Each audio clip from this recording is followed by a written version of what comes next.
Kita akan tegakkan hukum setegak-tegaknya di institusi TNI maupun TNI Angkatan Darat. Demikian.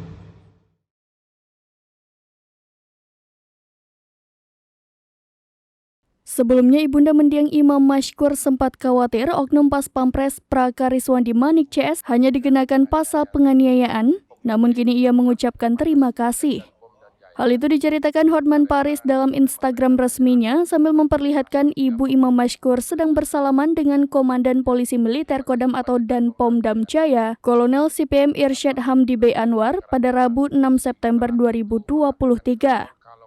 Hotman Paris menceritakan awalnya pihak keluarga sempat khawatir karena oknum Pas Pampres Prakariswandi Manik dan kawan-kawan hanya dikenakan pasal 351 ayat 3 KUHP tentang penganiayaan.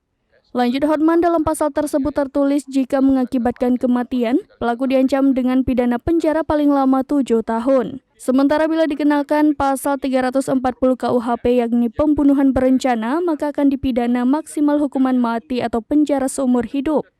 Sebelumnya pengacara kondang itu menyampaikan pihaknya sempat khawatir karena oknum Pas Pampres Prakariswandi Manik CS akan dikenakan pasal penganiayaan. Ya, semula kita khawatir hanya penganiayaan mengakibatkan matinya orang pasal 351 ayat 3. Kemudian di dalam video singkat Hotman Paris, ibu korban mengucapkan terima kasih kepada Danpom Dam Jaya karena rencananya akan diterapkan pasal pembunuhan berencana.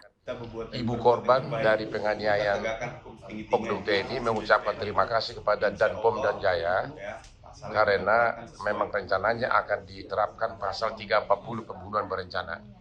Pengacara kondang itu menjelaskan sudah selayaknya Prakariswandi Manik CS dikenakan pasal pembunuhan berencana karena ucapannya dalam telepon yang beredar saat ini.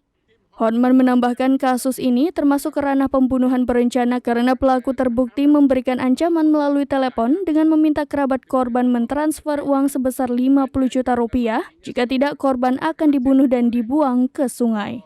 Kenapa pembunuhan berencana? Karena memang si pelaku itu mengatakan di telepon, kalau kamu tidak transfer 50 juta, saya akan bunuh dan akan saya buang ke sungai. Berarti itu pembunuhan berencana.